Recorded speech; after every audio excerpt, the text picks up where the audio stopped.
দাও দাও করে আগুন জ্বলছে এবং আমাদের এই আগুনে যারা শহীদ হয়েছেন তাদের স্বজনদের বক্তব্যের পরে এখানে বক্তব্য রাখার খুব একটা মানসিক অবস্থা থাকে না, আমার সেটা নেই। আমার নিজেকে মাঝে মাঝে ধিক্কার দিতে ইচ্ছা করে যে আমরা কেমন একটা জাতি, যে জাতি আমরা আমাদের নিজেদের ছেলেদেরকে পুড়িয়ে মারি, কেমন একটা জাতি যে আমাদের রাষ্ট্রের যারা কর্মচারী কর্মকর্তা তারা সন্তানদেরকে হত্যা করে এবং তারপর পুড়িয়ে হত্যা করে। এখানে একজন মা বক্তব্য রাখছিলেন যে তার ছেলে বেঁচে ছিল, সেই অবস্থায় তাদেরকে পুড়িয়ে মারা হয়েছে। অনেকে অভিযোগ করেছেন, বিশেষ করে একজন মহিলা অভিযোগ করেছেন যে তার স্বামীকে মেরে ফেলার পরে, পুড়িয়ে ফেলার পরে তার কেউ খোঁজ নেয়নি, তিনি জানেনও না যে তার স্বামী কোথায় কিভাবে আছে, তাকে কেউ সাহায্য করেন। তিনি কুমিল্লা থেকে এসেছেন আজকে খবর পেয়ে।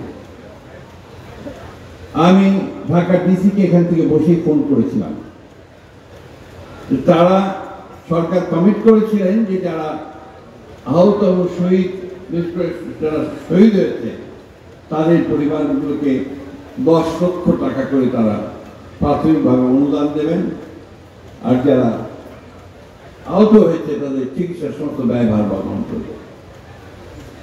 আমি মাত্র 2 জনকে এখানে পেয়েছি যারা সেই টাকাটা পেয়েছেন বন্ড হিসেবে, বাকিদের আমি জানি না। একটা ছোট বাচ্চা ছেলে, 8 বছর বয়স, তার মাথার খুলিটা উড়ে গিয়েছিল, সেটাকে আর্টিফিশিয়াল প্লাস্টিক দিয়ে জোড়া লাগানো হয়েছে। প্রিয় বন্ধুগণ, আমরা এমন একটা জাতি ক্ষমতায় টিকে থাকার জন্য আমাদের নেতা যারা আমাদের নেতৃত্ব করে, যাদেরকে এই দেশের মানুষ নেতা বলে মনে করে, তারা ক্ষমতায় চিরদিন টিকে থাকার জন্য এইভাবে গুলি করে মানুষ হত্যা করে, যেটা হাসিনা করেছে। এবং এখানে দাবি উঠেছে আরো সতীব্র স্বরে যে আমরা হাসিনার বিচার চাই, গোটা জাতি হাসিনার বিচার চাই। বন্ধুরা কাছে সবাই জানি যে হাসিনা পালিয়ে গেছে ভারতে, ভারত তার কাজ করে দিয়েছে। আপনারা দেখেছেন যে সেখান থেকে সে বিভিন্ন অডিও ভার্সনে, কথায়, ভিডিওতে এখানে আবার বাংলাদেশে নৈরাজ্য সৃষ্টি করবার জন্য বিভিন্ন রকম সেই প্রভোকেশন, উত্তেজনা ছড়ানোর চেষ্টা করছে এবং তারা এর মধ্যে চেষ্টা করেওছে। গোপালগঞ্জে ইতিমধ্যে তারা সেই অবস্থা তৈরি করেছে। বন্ধুগণ, এই কথাগুলো বলছি এই জন্য যে একটা জাতিকে তার নিজের দেশকে রক্ষা করার জন্য, জাতিকে রক্ষা করার জন্য তাদের নিজেকে প্রত্যেককে সজাগ হয়ে থাকতে হবে। আজকে দীর্ঘ 15 বছর এই হাসিনার ফ্যাসিস্ট সরকার এই দেশের মানুষের উপরে স্থিরতা চালিয়েছে। আপনারা যা বিএনপি করেন, বিএনপি হাজার হাজার নেতাকর্মীর বিরুদ্ধে মিথ্যা মামলা হয়েছে, অনেকে কারাগারে গেছেন। আপনাদের এই সাভার থেকে, আসলে থেকে অনেকের সঙ্গে আমার দেখা হয়েছে আমাদের সেই কারাগারের মধ্যে, কেরানীগঞ্জ কারাগারে।